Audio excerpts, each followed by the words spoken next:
Alright, well, I'll just tell them to start the pick ban because they've been waiting for, like, so long. Get it rolling. Yeah. I didn't expect. I planned on going to bed early tonight. I didn't know we would have a conundrum. Yeah, not like this. But And anyways, never like this. I do believe we are live. This has been a long time waiting on... It has been. Feels good to be back. Yeah. Uh, I guess I should post on the Facebook group. And then I'll introduce a stream.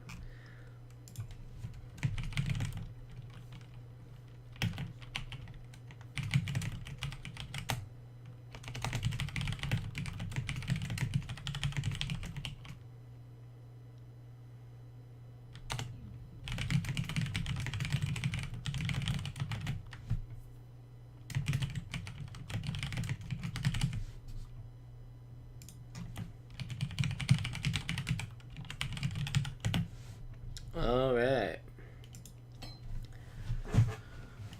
Sorry for that bit of delay, but we are ready to heckin' go in this one. Hans might be getting a drink real quick, but I am Sprintspeed back with another University of Maryland College Park Fall Tournament game. This time, a matchup in the Dragon Bracket between Team 7 and Team 10.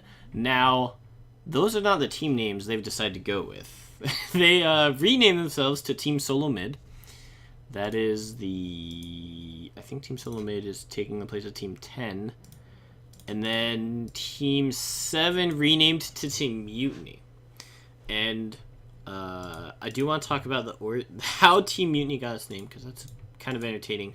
But first of all, we've been falling a little bit behind this pick ban phase. Let's go through it real quick. Jarvan, Twitch, Echo, boom! On the blue side, Jarvan, Twitch are very strong this meta. Even though Ardent Center has been nerfed, Twitch is a very strong team fighter and a pretty good assassin if you have an AD carry that feels comfortable taking those flanking positions. On the other side, we have Vayne, Janna, Trundle. All three of those are pretty good picks. Vayne hasn't been super popular, especially because the Ardent Sensor meta has kind of ended. We haven't seen as much priority on the kind of hyper carries because you can pick things like the Thresh, like the Blitzcrank, and maybe get away with some kinds of picks. That being said, maybe this blue side was trying to look up some of that Worlds meta because they see the Janna ban, insta-lock the Lulu. That was the alternative in the S tier support picks along with the Rakan. So Rakan Zaya being grabbed first rotation, huge for the red side. Oh my gosh, she's going so fast. I can't even elaborate on all of them. But Tristana, one of the best AD carries just because she has a lot of early game pressure and because of her extended range as she levels up. She is very relevant in the late game. Also getting that rapid fire on her Q, giving her bonus attack speed. That scales very well. Normally with... I've been back. I can give you a break. Okay. You've just been going, so I was like, oh shoot, I can see. These guys have been like going ham on the... And looks like they're going to lock in the Viger. That was the last second one. Do you have any thoughts on this pick ban so far? Looks like we have a Viger coming in on the blue side. I'm personally a huge fan of Viger. Unfortunately, he's not a particularly strong pick just because he's pretty easy to delete if you play like Syndra or another burst mage and just take cleanse. That is so important because the only way Viger is going to reliably hit you with all of his skill shots is if he gets you in his stun. But if you're able to just juke around inside the box or just take cleanse and play safe, you should be able to 1v1 him fairly easily. Yeah, definitely good to keep in mind. I also do want to point out that Zaya can soft counter Viger because she can use her Featherstorm ultimate to both get through Viger's event horizon as well as dodging his ultimate if the projectile's already out there. So we'll see if whoever ends up playing the Zaya has that kind of comfort level. A Zed-Band coming out, and I really want to see... Oh, actually, So I was going to say, I really want to see Red Team go for a Cho'Gath pick next rotation because they've banned the Vayne, and they've already picked a Sejuani and a hyperscaling AD carry. I think having a massive tank wall with one Zaya is going to be very hard for the blue team to break down. That being said, they ban away the Cho'Gath, go for a Lee Sin. Not sure where I guess the Lee Sin's going to come in top, but that's a pretty unconventional pick. Yeah, definitely. Definitely agree with you in that Cho'Gath would have been a great pick for TS. I think it's no Team Mutiny. Yeah. Team Did we Mutiny is decide on the who's red side, TSM is on the blue yeah side. Mutiny then because AOECC synergizes super well with Viger, so it's unfortunate they weren't able to get that through the ban phase. But Ooh. to see whether it's going to be Sidra. I feel like it's definitely going to be Lee Sin top just because he's the stronger duelist. But he's going to fall off super hard if he does not get ahead early game. Right, especially they're hovering these very strong lane dominant champions like the Renekton. That's a difficult lane for Lee Sin to dominate. Both Lee Sin and Renekton are pretty strong level 3, but Renekton still functions, I think, as probably a better late game team fighter than the Lee Sin, unless you're able to do some crazy insect type plays. So, Also, he's just a stronger laner because Renekton plays really well off playing within the wave, whereas Lee Sin you generally need open space so that you can connect your Qs and get the most damage out as possible. So it's going to be a pretty easy lane for Renekton, I imagine, especially if he just grabs some sustain because he's not dependent on mana. And neither is Lee Sin, but Renekton's going to have more reliable DPS since he can just use minions to block the Sonic Wave. right, and I was going to say I prefer the team composition for the blue team because they have some of that zone control. They have Warwick, Renekton to kind of be the front line. But I actually really like the Kassadin last pick here for Team Mutiny. When you're up against the Viger, Kassadin does so well. The Rift Walk on such a short cooldown, get out of the stun for free. Even Kassadin's passive, taking that 15% reduced magic damage, is basically Viger's entire kit is countered when you pick this Kassadin. And then when Viger looks for other targets, maybe you use your ultimate on the Lee Sin, Rakan, or Xayah. But Xayah can dodge it, like I already said. Rakan, Lee Sin, that's not really what you're going to be looking toward. And I do, before you interject, I do want to say that now that the games are loading, I'm going to take off the spoiler banners, and it is actually a Sejuani top lane. Not... Yeah, I was actually about to comment on that. Yeah. I was kind of confused, so I wonder if they took the Sejuani first, initially thinking, okay, we want her in the jungle, but the Lee Sin pick kind of stability, so that they were like, okay, if they end up taking a top lane that ends up being an unfavorable matchup, then they can just swap Lee Sin in the jungle and have Sejuani top. But that doesn't necessarily make a lot of sense because Sejuani is not a great duelist either. I feel like she's just going to be shoved out of the wave unless she has more reliable damage than I think. I'm not super familiar with how the rework Sejuani's laning is actually does in lane. Yeah. Nobody has ever done it. From what I've seen, Viger, super strong pick. Kassadin does need to be just a little bit aware early game just because pre-6, it's easy for him to get bullied pretty hard if he's not proccing his Q, spell shield, or magic damage shield whenever Viger goes in for poke. Definitely. And generally with top laners, you want to look for either wave clear or sustain. And I'm not sure if Sejuani has either of those. Renekton, on the other hand, has both, which is why, in large part, he's considered one of the premier bully top laners. He just has that Cull of the Meek that heals and kills the entire wave for him, so he gets a lot of pressure on the map. But Renekton also running this Ignite, so he is ready to throw down with the Boar Rider herself. We'll see if it's going to be a battle of the sands versus the ice. Who comes out on top? He's going to have to, unless the red side, TSM, has better macro or just stomps the early game. I don't really see a way for them to fulfill any win conditions just because I think that... what was the other team's name? Oh, Team Mutiny is red side, Team Blue is TSM. I'm not going to be able to remember this. So TSM, if they have even just a little bit better macro and get through the early game, they're just going to snowball the game out of control just because they have way more map pressure with running double TP and a Kassadin, so they'll have a lot of roams. Lee Sin's a very mobile jungler, so I'm not entirely certain how The is blue going team. to be able is going to be able to out rotate TSM if TSM either meets them even in the laning phase or does a little bit better. So you're saying that the blue team has a stronger late game pressure? Red team has a stronger late game Okay. pressure. Okay, blue team is team solo mid. Just want to make that clear. Because I'm getting a little confused. Okay, Can yeah, I so... pick a player from the team and just refer to them by that player?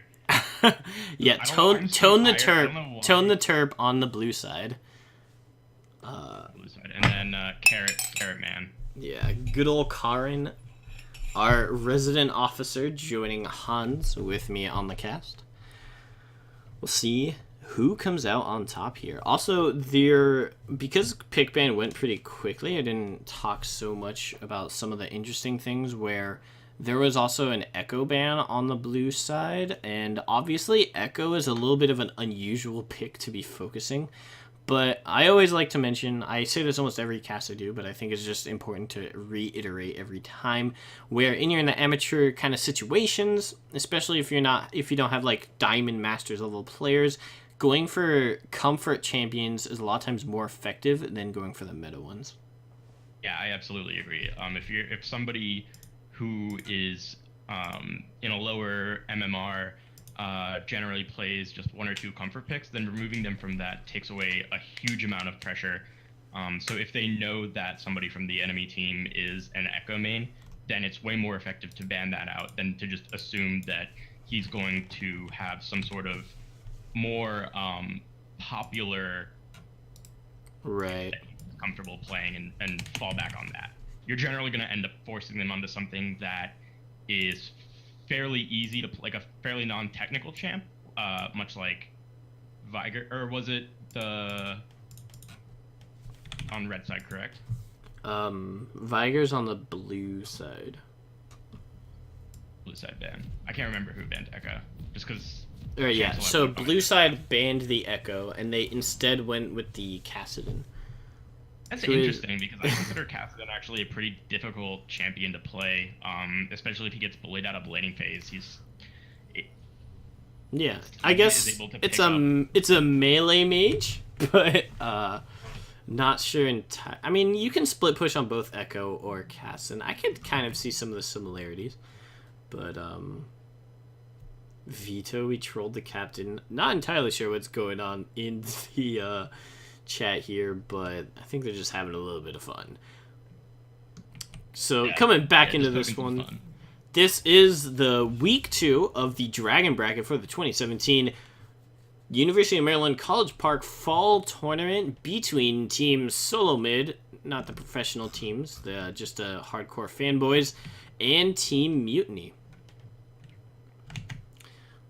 So let's talk about the bot lane matchup, because this to me seems very, very even. Zyra Khan, both popular AD carry and support picks, especially with the little bit of synergy that they have together with Zaya's W being able to proc Rakan and them getting the empowered recall. And then you have Lulu Tristana, who their late game, if Tristana is able to farm up and keep on pace with Zaya, because Zaya and Rakan can bully pretty hard. So long as Tristana is able to stay even in lane and match in CS, late game Tristana Lulu is going to be so hard to take down. Yeah, definitely. I also do want to point out that having both the Rakan Zai gives them a lot more roam pressure, where Rakan not only gets the extra benefits from Zaya's deadly plumage, but also he has that increased range on Battle Dance. So if he's thinking about going for an engage, he can go more aggro and still escape from farther away. And looks like both teams just kind of poking each other back and forth. Renekton taking a few autos in the top lane, but I'm pretty standard jungle pathing from both Warwick and Lee Sin, just going for their respective blue buffs, starting on the respective bot sides and then working their way top, probably going for a level 3 or 4 top lane gank. Should be fairly easy for Lee Sin considering Sejuani's not pushing in. Oh my gosh, look at this fight in the bot lane. Yeah, first of all, Renekton had the flash on the top lane, then Roomy Bear trying to go in on the Carrot Man, Karin having to pop the heal, and here comes Tristana with the rocket jump. Sejuani, meanwhile, gets the first blood in the top lane. Carrot Man goes down in the bottom, and Bagel, I think he'll be able to get away, but a very, Here comes the Warwick Flash W, and she's not going to be able to get away from this one. T3JJY getting a solo kill onto Sejuani, who was already hurt from the Renekton solo kill, which I wish we could have gone back and seen that one, because that was... Yeah, I think I'm going to break my rule unexpected. of not rewinding just this once, because it's a first blood. Trying to look at this top lane matchup, Renekton had to burn the flash earlier on, and looks like he just got a little too close again, and Sejuani popping the flash. Pretty... huge detriment for the clean. top lane. Even though he was able to hang on to his ignite, he's out of flash and he doesn't have teleport. So Sejuani's just going to be able to maintain the waves. And oh, is this going to be kill on the Viger? Doesn't look like it. Not enough damage coming out from the exhaust. Yeah, This and netting that's fight just not going to be enough. and especially when you're against a melee matchup in the mid lane, having the superior shove is really, you have to watch. While it gives you better jungle pressure, you do have to watch out for the added vulnerability from a lot of the ganks in those situations. Looks like Lee Sin coming to the bottom side. Let's see if he's going to be able to connect his Sonic Wave. But yes, he is, but it's not going to be enough, as Tristana and Lulu, fairly mobile bottom lane, will be able to just walk right back. Ooh, Rakan going back in. Just being a little cheeky there. A nice ward hop, but a lot of times it's hard if you're coming in from that angle where you're hugging the friendly side. The enemy team can kind of just walk back away. So good map awareness from the blue team there. Just not having to burn anything too big. Yeah, the bottom lane's going to be a difficult one for Lee Sin to gank, just because, again, like I said, Lulu has so many tools available to keep Tristana alive, and Tristana is going to have her rocket jump hopefully available when it gets ganked. Rakan going in with 5W, and that's going to be a kill over for Carrot Man. Very well played. Yeah, we'll see if Tristana's... Tristana. Yes, it will be. And Warwick coming in to try to help out her blue team duo. Meanwhile, on the top side, they're fighting as well. Here comes Warwick. Jaws of the Beast doing a little bit of damage. And Xayah trying to do as much as she can. If he gets the extra movement speed, that could be it. Now Lee Sin coming in. This is a Battle Royale PUBG style. Everyone's dying. In the end, red team gets return kill as well. Carrot Man not able to line up his feathers properly for his blade collar. I believe it's called blade collar to proc the root, because if he had been able to do that, Warwick was fighting in the middle of a huge red minion wave, and he probably would have been chunked down by the extra auto attacks given that Carrot Man would have been able to use via the distance from the root. That he wasn't able to get just one more feather lined up. Indeed. That is going to be an Ocean Drake. Now, a lot of people don't really like Ocean Drake as their favorite, but getting it at 6 minutes can actually be pretty useful in the lane phase, because you do have to worry about running out of mana, like Viger was starting to run out before he got ganked, and then that extra health regen always very, very handy. Yeah, I'm actually a huge fan of the early Ocean Drake, just because it allows for a team, especially if you're behind, to sit in lane for a little bit longer and just regen. That way you're not getting too behind in lane pressure in CS. So if you're getting bullied, oh my gosh, just like oh no, Sataret is, this Kassadin definitely knows how to play. Yeah, Viger staying so far back now. Kassadin could flash Rift Walk in and maybe clean up a kill, but they have the Hunter in Zon coming in the bushes. We'll see if he makes something happen. Ooh!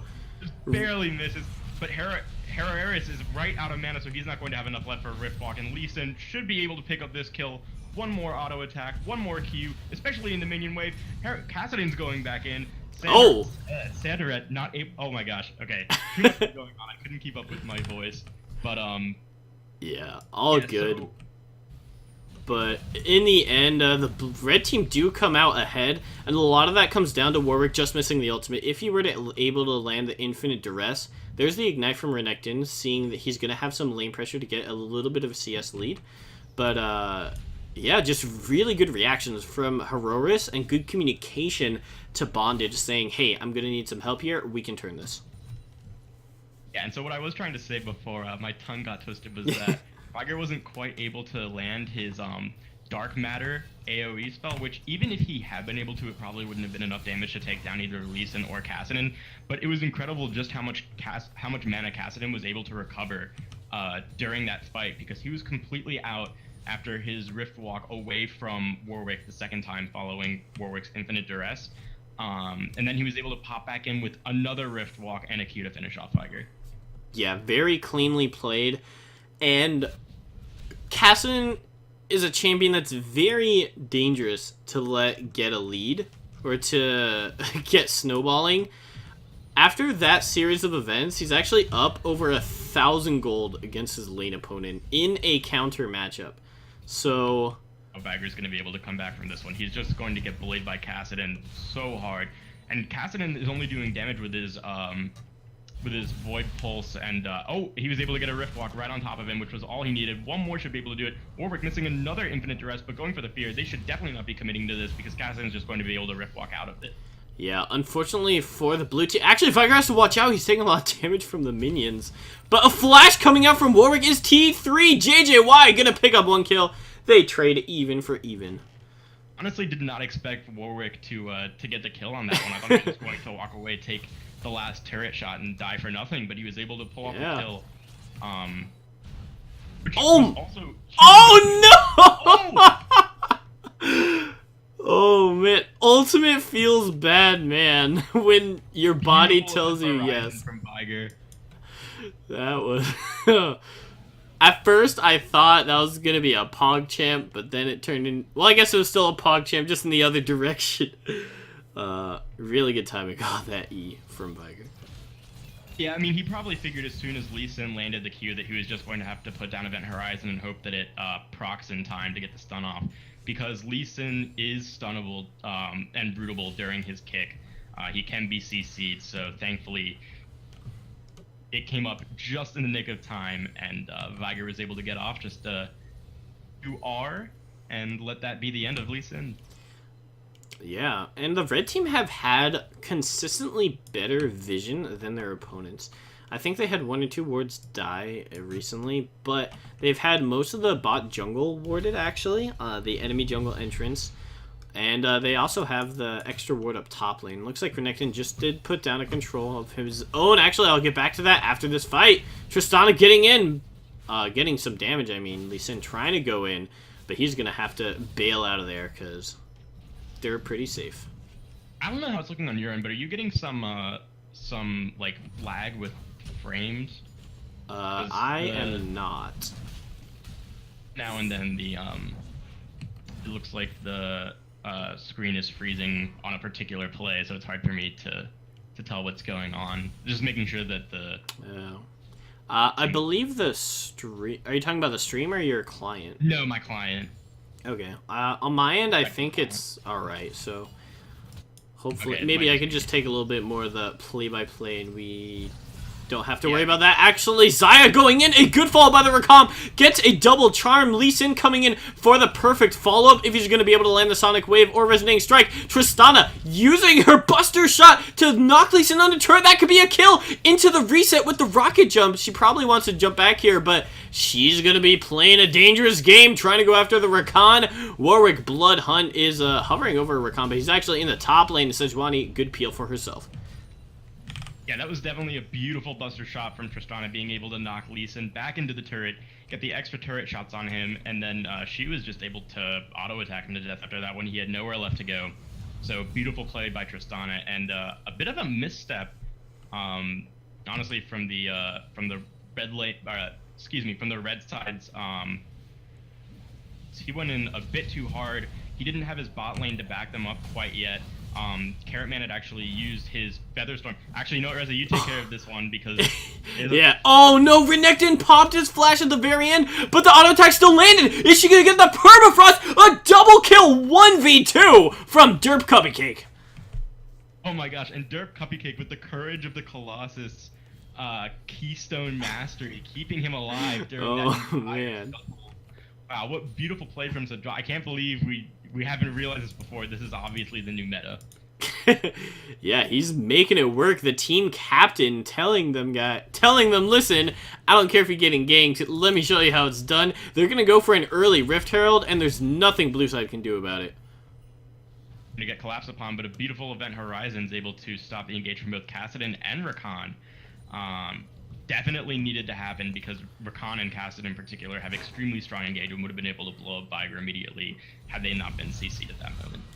Yeah, and poor Viger. I actually really oh, I'll get back to that in a second. Looks like Xayah going in a little bit aggressively. Tristan going to stay alive, but I'm actually pretty impressed that Viger hasn't been feeding this whole time. Falling that far behind against somebody like Kassadin is so rough. Looks like Lee Sin gonna be doing a good tried and true Dragon's Rage into the Sonic Wave, making sure that Derp Cupcake gets that 5-1, representing the Freljord.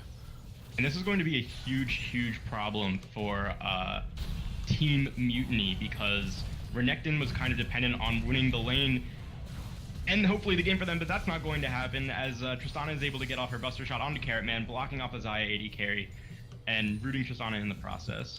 Yeah, and Carrot Man didn't even have to burn his flash in that fight. The peel from the Xayah, in addition to the quickening charming from Rakan, just giving them enough time to basically walk away. They might give up a tower in exchange, but right now it might be difficult for Team Solo Mid to actually answer the Rift Herald top. Yeah, and the point I was trying to make before that a team fight, or not team fight, but that skirmish fight that went down bot lane came about was that for Renekton, giving his summoner spells was really dependent on having to win this lane to be a huge factor, and then blue team outscaling the red team and taking the game from just an early snowball lead up 5-1. I don't understand. Team Mutiny are going to have to meet to end up taking this one over the red team, so long as TSM are able to keep up without rotating and forcing engages and making picks. Yeah, looks like Rakan, thinking about face-checking this bush, he is going to do it. We'll see if he gets punished for that. There's something so strange that I've noticed when looking at the gold graphs. Almost every lane has an over 1,000 gold disparity, but it swaps back and forth such that the both teams are actually even overall. We'll get back to that in a second, though. Sedgwani going in a great double man knockup from the Rakan. Looks like Xayah going to be following up as well. Permafrost coming through, but a double stun from the Viger. Is that going to be enough? No! Kassadin and friends are looking for more. Yeah, and this is going to blow the game wide open. From here, TSM should be able to push down at least 2 of the middle turrets, and then from there that's going to be an increase. Oh my gosh, are they going to pick off Tristana? Let's find out. Holy cow, very solid by Rakan. Yeah, so now they can get the 2 mid lane turrets, and from there that's going to give the team so much gold, and given the composition that they have against Team Mutiny's composition, I mean, all they need to do is take Baron whenever it comes up and then come back mid lane and keep forcing these turrets down. Yeah, a 7-1 Sedgwani is pretty terrifying. That's going to be an entire almost item above the Renekton in terms of this gold lead. So he and Viger are going to have so much trouble, he and Viger are going to have so much trouble being their respective mid laners against these two forces to be reckoned with. So from here, what TSM need to do is they need to just make rotations and take whatever objectives they deem are safe enough to take as a team, because Team Mutiny isn't going to be able to win a team fight against them. So as long as TSM have enough members around a particular turret or neutral objective, they should be able to take it fairly easily. Sounds like a plan. I do like the idea from Team Solo Mid here, trying to focus everyone in the bot lane and try to catch people out if they're backing at different timings. Looks like Lee Sin might be that victim. If he goes in onto this Lulu, it could spell death. But this time, his mind reigns supreme over his body's instincts. Yep, definitely a good idea not to connect on that Q, especially given the Event Horizon, probably giving him flashbacks from his death under the mid turret. Safe play from Lee Sin, and honestly, he doesn't need to be aggressive at this point. He doesn't have to look for picks. Right now, he can kind of just roam and take control of vision. T3 JJY going in way too deep. Warwick going to be rooted down here and picked off. Beautiful blade caller from Carrot Man, and here comes Sejuani. Yeah, looks like with the Sejuani CC, that's going to be at least 2 more kills. I think Tristana going to be able to get out of here alive, but that was unfortunate. I want to contrast that engage with the one we saw mid lane when they're trying to pick off the extra Tristana on the inner turret mid, where when the red team dove mid lane a minute or 2 ago, all 3 frontliners went in at the exact same time. So even though one person was taking tower damage, everyone else was able to kind of follow up and prevent Tristana from doing anything useful. But in that case, Warwick kind of jumped in by himself without the follow-up of his friends. Oh, I love what Cassin is doing right now at this point. You need to hemorrhage the bleeding by taking control over jungle objectives, or actually maybe even going for Tristana. Let's see if he's able to get the solo kill onto her. Not quite enough damage as the Buster Shot's able to keep Cassidon at bay and Tristana safe. Yeah, and Tone the Turp almost getting the kill onto Carrot Man here. If he had a little bit more gold, that probably would have been it. Is Lulu going to be able to keep him alive? He heals just a little bit from Cole the Meek. That's going to keep this Fury of the Sands alive. Here comes a Warwick. Blood Hunt is active. This madman from Zon. No, wait, that's actually Mundo. We'll get back to that in a second, though. He's actually biting under the Rakan. It's Wolf on Bird? Fox? I don't know what animal Rakan is. Are they going to... They're Bastion. Oh, yeah, the Vastaya. He's going to get 1 kill. Here's Cassidon coming all the way, teleporting out of the void, picking up a double kill. That Team Mutiny needs to be cognizant of is that TSM is running with double teleport. So if there are any prolonged chases, then TSM can just communicate to each other, hey, we need to teleport on a minion wave or reward. We're outnumbered in a team fight. But the 2 members on TSM that have teleport are their strongest members at this point. So that can turn the tide of battle. Even if it's 4v2, that 4v3 might even be favorable for TSM. Yeah, and Lee Sin almost picking up another kill for Team Mutiny, but Tristana with a good hold on her summoner spell heal there, baits out all of Lee Sin's spells, and then is forced to use that to just barely stay alive, but she does get out safely, and that's what really matters. Okay, and at this point, Lee Sin is doing the strategy I talked about earlier, which is if you win a team fight, but you don't feel like you're able to take any objectives, just clear out the enemy's jungle, because you're taking away hundreds of gold in minion camps, or in neutral minion camps. So that's going to stop them from receiving one form of income. And Tristana is going to get jumped on by Cassidon and another Buster Shot to keep her safe. Yeah, there's another big team fight coming out. 3-man stun coming out from Viger. He actually instantly bursts Cassidon. This could be huge in the fight. Tristana is now here, the most fed member of this team. Lee Sin coming in, but it's too little, too late. Bondage 21 gonna be bound to the fountain. This could be the turnaround blue team needed. Absolutely. I mean, red team picked a fight without Sejuani. They didn't realize they had a disadvantage in numbers, and that Viger had the perfect event horizon to get him that team fight. When Sataret lands the stun, that's when you know everything's going to be okay. Now he just has to wave clear this top side, and Tristana might even be able to get an inner turret mid, but she has to watch out because Cassidon is up and hungry for blood.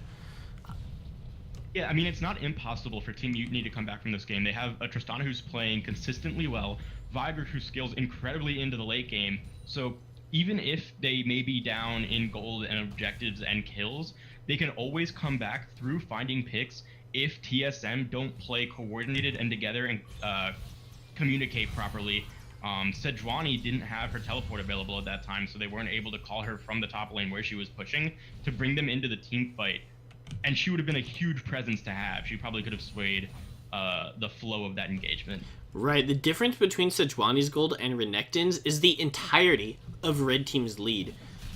So that definitely hurt in that last fight. And you can see she's actually stacking even more armor, even though she has the Iceborne and the Ninja Tabite already, because she knows that Tristana is really the only person she needs to be afraid of. teams are contesting for vision around Baron. This is going to be very tricky because both teams have fairly strong engage. Sejuani going to try and look for the Lulu pick, not going to happen. Event Horizon preventing any further engagement, and Lulu with a smart, safe flash right on out of there. Looks like Team Mutiny trying to set up some kind of bush, fanatic bush, but they do get wise. Unfortunately, they didn't scan the Baron pit, so the blue team still knows that there's nothing up too fishy. I actually really dislike Lulu going for that ward check because that easily could have been a gank. Looks like they are engaging, though. Warwick and Lulu are already at half health. I think the blue team have to disengage here. Sejuani is going to be coming in with the teleport. There's a max range Glacial Prison. 1 kill already in the books. A good stun from the Viger. Tristana actually trying to proc the Sejuani passive so they can start doing damage if she needs to. But in the end, they get out with 1 death. The question is, what does Red Team do here? Do they feel comfortable taking the 5v4 advantage and going for Baron, or taking the safe route and just clearing the side waves, clearing the neutral minion camps that they have left, and then resetting as soon as they're finished getting as many resources as they can at this point? Yeah, and Red Team still keeping up good vision pretty much all around the map to try to spot out where the blue squad is roaming next. The Yordle Bandle Gunner is kind of roaming with her Renekton, seeing if there's anybody maybe she can catch out, debating where to go next. But the blue side do have the bot lane pushing away to the enemy tower, as well as looks like this top lane is going to be pushing as well. So they have the lane pressure lighting up the map with wards. Yeah, I think what Red Team need to do at this point, given that they have 2 waves slow pushing in both top and bottom, is to send only one of their members to one of the sideways, preferably bottom lane, just because it's the farthest distance from Baron. Have Kassadin push it out, and then have him teleport into Baron while they have members trying to clear out the bottom wave that's coming in. Yeah, and they are clearing out that Baron vision. We'll see if they really decide to go for the gutsy move of starting it right away, or if they're going to maybe try to find a pick. They have generally been able to find picks in the past this game, but looks like Team Solo Mid are getting a little wiser and grouping up for this vision spread a little bit better. Sonic Wave not going to land. There's a bit of a flank forming for the blue team. And so Red Team just need to play really, really patient here because they have the Kassadin who can 1v1 Tristana and keep the bottom lane pushing against Tristana. He's done leaving Tristana to deal with the bottom wave. He can just teleport up and group with the rest of his team as they try to take Baron. Right. I think actually the correct call here would be for Red Team to rush the Baron right now because Tristana would not be able to make it in time for the fight. But they instead try to pressure mid a little bit. Maybe look for picks. But Xayah with a fantastic reaction on her Featherstorm. Going to be trying to dodge out that Warwick. Everybody on both teams is following. Looks like Viger going to be the next one caught out here by a good grand entrance from Rakan. Warwick now getting caught up. Permafrost trying to stun up Tristana after the Glacial Prison, but she's not going to quite die. This fight is super spread out, but one thing for sure is that Warwick is chomping everybody to pieces. Is he going to be able to kill the Sejuani? Only time will tell. Looks like Tone the Terp was able to kill Rakan. And Tristana actually went down to the Lee Sin. A good flank from him. Yeah, so Kassadin dying there with his flash up and Xayah dying with her heal up was super crucial there. You can't afford to be having your carries dying that early into the fight. First of all, Xayah didn't have enough peel. She was pretty much being zoned out entirely by Warwick and by, I believe, Renekton. They were both right on top of her, leaving them with nowhere to go. So the question becomes during those team fights, do we want to have people like Lee Sin who can provide a sense of feel? Oh, and he's probably just going to kill Renekton 1v1 right here, actually. Yeah, I don't think Renekton has anywhere to go. One more Q, going to be enough to take him down. A little bit of disrespect there with the flashing mask. Oh my gosh. Death for Lee Sin as he fights Warwick in this 1v1 in the mid lane. Ooh. Looks like Red Team with Kassadin going to be able to catch up soon enough. Lee Sin should be able to get out of this one as Warwick is taken down post-haste. Yeah. A little bit cocky from Lee Sin. Admittedly, it is pretty rare you get to see Lee Sin 1v1 a top laner, but well played by him against the Renekton at least. He kind of missed that Sonic Wave against the ulti target, which is not entirely ideal. Cassid's just going to be zoning the rest of the team, so it's free, so his side can take a free Baron. A very good ultimate coming out from Lulu, actually. Looks like Viger going to be getting kind of low here. Here comes the Zanya's. Blue team going to have to watch out! Oh my gosh, Tristana might be able to get 1 kill, so she might be able to stop the onslaught from Kassadin, but the Baron Nashor does go. 3 of the enemy team, including 2 of their carries, from approaching anywhere near the Baron pit. That spells disaster for Team Mutiny. Yeah, Hororus, knowing exactly how strong he is, knowing that they have to fear him. I mean, I'm getting kind of a... Oh, actually, there might be another fight going off. Blue team took that! Holy cow! Tristana with the extra range with the rapid fire cannon and her passive. Warwick just now realizing it, and that's an Infernal Drake. That's huge. Big misstep there. That's a 16% swing in AP and AD. Not sure if it'll necessarily be enough to bring Team Mutiny back from this one, but definitely a big misstep on that smite. Yeah, you have this super fed Sejuani. She already has the Randuin's Omen, and the question is, will anybody be able to kill her? The answer is double Infernal Tristana? Yeah, probably, once she builds a Last Whisper. Yeah, definitely getting Tristana and Viger into this late game is imperative. Blue team just need to buy their time at this point and get gold into their carries. They have peel, they have means of disengage. Now all they need to do is wait to get these, good scaling carries into the late game and see if they can find some picks. Unfortunately, Comeback Turk is going to be almost getting caught out here. It looks like that will be the Glacial Prison going on to him. Sataret trying to stay alive if he can. Tristana getting 1 kill, but she's actually running away from the fight, knowing it's a lost cause. And Carrotman picks up the next one. 3-for-1 exchange in favor of TSM. They're just going to siege down this bottom lane. Probably take this inner turret. Also looking to push down, adding pressure on the opposite side of the map. So somebody from Team Mutiny is going to have to go and take care of this. Lee Sin stealing away the red buff from Tristana, flashing a little mastery there at the end. Yeah, that Mastery 6, not quite Mastery 7, but he has been playing fairly well this game, so maybe he'll get that soon enough. Tristana having to 1v or 2v5 here, not gonna be what Team Solo Mid want to see. That Resonating Strike does a lot of damage with the Dead Man's Plate. And actually, the Event Horizon preventing Lee Sin from being able to leave. Here comes Tristana trying to shred down the enemy, but I don't know if she has a Last Whisper yet. If she does kill Rakan, that could be the start to something else. Now, she is getting pretty low, but Xayah coming up with a good Feather Storm and Blade Caller. They're so low. Is Cassin going to be able to finish this out with an ace? It's just him versus Lulu. Tristana falls. This is going to be a red side ace. I believe she does get to the fountain, but inhibitor's gone at least. Oh man, there was so much commotion during that team fight. It was impossible to understand exactly what was going on and at what times. If Carrotman were able to flash out and back up, he seemed to be just kind of standing there auto-attacking for a little bit. He would have been able to provide a little extra support in taking down. Honestly, they probably could have ended the game. Might still be able to off this Kassadin push. He does have a Lich Bane, but is not going to risk taking any more damage at this point. Yes, being too hesitant in saving your summoner spells in a fight like that could cost you a potential game ender right there, but given that the bot lane now has the inhibitor taken down, at this point TSM can just siege to the top side and probably try to end the game through that channel. Yeah, and I didn't even exactly see how Tristana died, but with both of the spells up, like you just said, that does beg the question.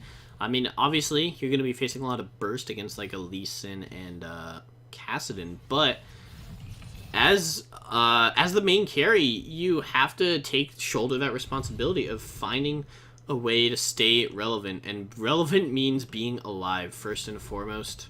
Renekton, trying to find his relevance, getting a little bit of gold. He does have at least one tanky item on the way. Titanic Hydra and Black Cleaver helping out a little bit, but he really wants some of those resistances to be able to really frontline for a lot of this damage. right? And looks like TSM right now grouping up in the mid lane while Sejuani split pushing, and eventually somebody from Team Mutiny is going to have to go and cover that bot side threat because soon those super minions are going to be crashing down onto Nexus turrets. Yeah, looks like Warwick getting engaged on Sejuani here, but I think one Jaws of the Beast is going to be able to heal that. He actually goes aggro under the turret, but Warwick is answering. He does have the Wild Growth to help him out. A good Rakan Grand Entrance might be the changing factor, but no! Tristana is here to party, and party she will. Flashing, gets a shutdown onto Kassadin, and ultimates the Rakan. Are they going to be able to follow up? She does kill the Rakan as well. This is what Team Solo Mid needed. That was actually a really nice Dragon's Rage, pinballing all 4 people, but right, not going to save the fight. Need an 80 carry during Worlds. Excuse me, what? Oh, so no. Tristana definitely coming in clutch there. Way too aggressive from the Kassadin, not able to pick off anybody in that under the tower team fight. Warwick with a good infinite duress, able to lock down Sejuani under the turret, while Tristana was just able to clean that one up. But unfortunately, because of the bot lane super minions, they are going to lose one Nexus turret. Yeah, chasing Lee Sin for a very long time there, but in the end, not able to find that kill. I think, honestly, going for that team fight, definitely worth it to lose one Nexus Tower, even if it's not maybe ideal, but you kind of push the enemy back, get a little bit of breathing room for your bottom lane inhibitor to come up. You still have at least one Nexus turret, so they can't entirely just go in and backdoor your base. They're going to need some sort of lane pressure. With the Baron and the next Infernal Drake, actually no, it's an Ocean Drake, still could be useful, but with both of those 2 objectives coming up in the immediate future, we'll see where the teams decide to focus. They don't have Renekton on the blue side, and they don't have teleport, so I think they should be very careful here. Yeah, and so not only considering that at this point TSM still probably has the stronger team fight, but we have 2 major objectives coming up, one of which being the Ocean Drake, which TSM just secured, the other being the Baron, and I don't think that Team Mutiny is going to be able to afford sending any members to try and defer it, because they're just getting pushed on in both side waves. Yeah, Mutiny setting up trying to pick out some of the blue members. They are maybe getting clapped on by Sejuani, though. If she lands a key ultimate onto somebody like the Tristana, that could be the game in a matter of seconds. Good job by the blue side, trying to team together and clear that himself. Actually, Kassadin thinking of going in to try to pick off the Tristana. Little do they know, little do the blue team know that they are walking over a ward. So Tristana gonna try to kill that one. Renekton is bot lane, so blue team need to back up. It's a little too late for them. Holy cow. Immediately, Tristana getting locked up with the glacial pressure. That's both of the carries down, and everything that blue team needed for this victory has now been cut short at the hands of a beautiful pick from TSM. Carrotman probably going to go down to the Warwick. Not quite. A beautiful safeguard, saving him at the last minute. Good kiting by Carrotman, and that looks like that's going to be the game for game win for TSM. For Mutiny. Alright. For the red team. But anyways, once I kill this inhibitor, TSM is on the blue side, I believe. Looks like they're just going to be hitting the Nexus. There's nothing Tone the Terp can do to really get out of this one. And that will be the win. I'm not really sure what the records are right here, but a very good engage by multiple members on the red side. Dude, I'm kind of bummed. I actually thought I got the team names down near the end of that one. Unfortunate. I just remember Derp Cupcake was the team leader, and he wanted to stay with the boring name, so the rest of the members actually mutinied against him to change it to something else. Actually, looks like Karin saying Mutiny is 4-0. Very, very impressive record. That's probably going to be them going into the bracket stage with first place seed. I'm on the defeat screen, and I can't look at any stats for some reason. It might be I cannot either. Alrighty. Yeah, been buggy with the custom game client. Yeah, feels bad, man. Can't look at the stats. If I had to gander, I would say probably Tristana, Kassadin, Xayah. Maybe Kassadin number 1, Tristana 2. Or maybe Xayah 2. Yeah, I'm just speculating. I don't actually know. I guess we could look up op.gg maybe. I'm pretty sure op.gg doesn't show either. Ah, man. All right. I guess it'll be a mystery unless somebody from the game itself was able to come out and say it. But very good engage from the red side, and we saw that at multiple points during the game. Whenever they were playing super aggressive, everybody was going at the exact same time. You'd see the Sejuani a lot of times flash Glacial Prison, some landing those max range ones on key targets or people that are just getting caught out. Unfortunately, sometimes that meant Carrot Man had to deal with Warwick on his own if everybody else on his team was engaging. But in the end, it works if you have two solo lanes that are super strong. Yeah, it definitely got a little bit dicey at certain points, though. There was a little bit of miscommunication or lack of coordination from Team Mutiny. I'm saying that correctly this time. I am referring to the red team. Team Mutiny. They lost a couple pretty crucial fights. The one where Viger was able to get the beautiful 3-man event Horizon right by the Raptors camp for the blue team. And again, later in the game with the dive top lane from Kassadin and Sejuani and the follow-up support from Rakan, as Tristana was able to just bounce around and clean up those kills, definitely wasn't enough to cover the deficit that they were facing at those points in the game. You need to, I mean, this was still a game where even though they probably felt pretty comfortable winning, this is one that Team Mutiny can look back on and say, okay, how do we fix the issues that we have during instances in the game where we don't know which objectives to go for at this point, and avoid losing those disadvantageous team fights?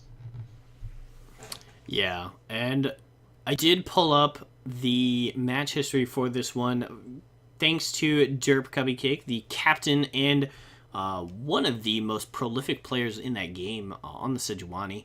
And I was a little off. Kassadin and Xayah are almost tied, but the 80 carry, Carrot Man, Karin himself, actually takes the cake for total damage to champions. Then it's Kassadin, and then Tristana is shortly behind. So very well played by all of those members. If you think you had to pick an MVP for this match, who do you think we should give it to? Or who do you think you would give it to? That's really hard to decide because the two players that would come to mind for me would be the Sejuani and the Kassadin. Sejuani just dominated that top lane in a way that I could not have predicted.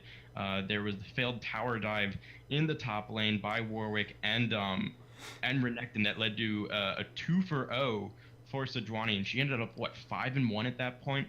And so she shut down Renekton entirely, which was a huge issue for the blue team because that was the one avenue that they really needed to win so that they wouldn't fall behind due to being out-rotated and could hopefully just pick up kills from skirmishes with the lack of teleport that they had. Having said that, though, Kassadin was such a dominating force to have to deal with. The way that he was able to 1v3 Viger, Lulu, and Tristana while the rest of his team did Baron was tremendous. If I had to pick one of the two, I think all the stats for there's no spoilers, so I can't see all the stats. I can give you some time to think. I pretty much agree with everything you said. I think I would personally have to give it to Derp Cupcake just because a lot of the Cupcake as well. So many of the advantages he was able to get were just by himself, solely outplaying Tone the Terp in that matchup. We had the 1v2 where he just killed both of them with that Courage of the Colossus shield, like you said. And although Herois definitely played that fantastically, a lot of that did come from some of that communication with Lee Sin, and Lee Sin did a very good job responding to mid-pressure. But I think I'm just more impressed by Derp Cupcake that he was able to do that more on his own, if that makes sense.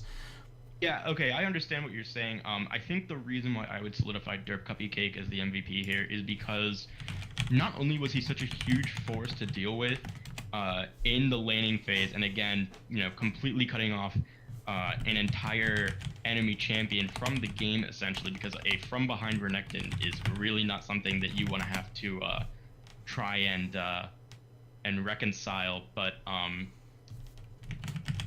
had beautiful glacial prisons in her team fights, being able to isolate Lulu on several occasions, and allowing the team to follow up and pick off 2 or 3 more kills after those engages.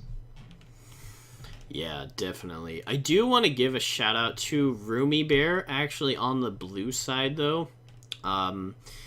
Just because his team was in very tough situations in multiple times, but he and Comeback Turk, that bot lane were able to stay alive in so many situations that I didn't really think was possible. And Tristana was able to really make things happen that I didn't help win fights that I didn't think were really winnable from the state of game it was at. So I do want to give a shout out to Roomy Bear on that 80 carry power pick, even stealing that one Infernal Drake later on in the game. That was pretty impressive. But anyways, well played to both teams. I'm gonna throw in one more comment. I also want to congratulate Roomy Bear on a really, really well played game. As an 80 carry, it can be super disheartening knowing that the game's looking grim and the responsibility is almost entirely on you to try and bring your team back. And he played with a lot of tenacity in some of those late game team fights, which can be difficult to do when you think, oh, one misstep from me and the game is over. So absolutely agree. Well played, Roomy Bear. And good, honestly, a good game from both sides. Even when I thought, red team from Champion Select had a pretty clear advantage and would have been able to shut down this game as soon as mid-game opened up. Surprisingly, TSM were able to have a couple picks and a couple skirmishes won in their favor, which probably gave them a little bit of ambition and motivation to come back in this game. Yeah, and also, before we sign off, I do want to remind any viewers that might still be around that the Warwick in this game was actually a sub for this roster. So, presumably he's never played with most of these people before. And some of the engages, I criticized the Warwick for going in without the backup of his team. A lot of that is built when you're practicing with them, when you're playing in these tournament situations, trying to set up a structure of shot calling in that sense. So the fact that they were able to make it competitive is still pretty impressive, and were Team Solo Mid able to kind of go into other games with their quote-unquote main lineup, we might see a different beast kind of coming out. Reza, that's actually a really, really good point to make that I hadn't even considered until now. And if there were one position where you really need to be synergize with all the members on your team, it is in that jungle position. He essentially sort of had to play it as if it were a solo queue game. He doesn't know the needs of his other teammates, where to allocate resources, which lanes are going to need to be ganked at what times. And so really, I feel kind of badly because Warwick was trying his best to make engages. He was running down Xayah a lot, getting a couple kills for himself, here and there. I actually think he finished with like 10 kills for himself. So he contributed a lot, but it's that lack of synergy, that lack of teamwork and cohesion that you get when playing with each other, over the series of this tournament matches, which was probably difficult as a team for TSM to be able to overcome. Yeah, definitely. But anyways, thanks for helping me out today, Hans, my buddy Kokmaw. You guys might know him by that name. Anytime it's not me playing game, I'm down. Yeah, shout out to, I forgot you were on Alrighty's, or I guess Yggdrasil is the name now. I forgot you were on that team. So the last 2 times, like, Leif or Chris messages me, yo, we got a game. I'm like, yo, Hans, you want to cast? And you're like, bruh. I'm on the team. The first time I understood, the first time I was like, oh yeah, like I totally get it. And then the second time he was like, yo, there's a game going on at such and such time. And I was like, is it alright this team? And he was like, yeah, wait, oh my god, you're the mid laner. Nah. Arguably the star of the team, if I do say so. Oh, okay. I think maybe we should set up a 1v1 between all the team members for that. But Please don't. you did have some solid Malzahar engages, I will admit. Special shout out to Rita Holic, I think one of the only mods on this channel. Unfortunate that I guess she's not as around as she used to be. But if you really care, you'll come to the World Finals viewing on Saturday. Yes, please, everybody. Reza's gonna be there. That's already. Wait, okay. So first off, Reza, did you bring Mechs versus Minions the last time? I did. Wait, do you can you bring that? Can we play that? It looks like a blast. Yeah, I can pack that shit up. That being said, I'll probably be... Well, I guess if I come before midnight, we can play before the games start. But when the games so like going... 3:30. Yeah. So we got some time. Oh, hell yeah. I have exams on Monday. So it's perfect, Rita. You can come and bring all of your materials. And we can study it together. You can look at those, like, I don't know, cell bondings or, like, I forgot. I think your biology something or another. Maybe I'll make a special. That would be pretty sweet. Tell Zach to come too, I guess. Anyways, do you have any final words? The old Vanguard. Get everybody here. Bring out Lutano. Gosh, special guest Vincent. Get Julia here. Get everybody. Any final comments? Julia would be a rare sight indeed. Maybe we can work something out. It was a great match. A little bit of drafting issues, I think, from the blue team, especially given the lack of mobility and teleports, and a couple of little micromanaged plays from the skirmishes that Mutiny had at those two aforementioned points in Raptors camp and in the top lane. But aside from that, a good match. In general, Team Mutiny was able to fulfill their win conditions that I mentioned earlier, and their rotations were good. I was kind of suggesting that they like go push out the bot lane at some point or something like that, and it's almost as if somebody were listening to the stream on. Colon thinking. Yeah, with a 3 minute delay, they were speaking to the future. Aside from that, everybody show up to the all-nighter on Friday. It's gonna be a blast. All your favorite people will be there. Reza. Get to watch Faker. Yeah, get to watch Faker, everybody's favorite. And who knows, maybe Samsung Galaxy might be able to pull the upset this time.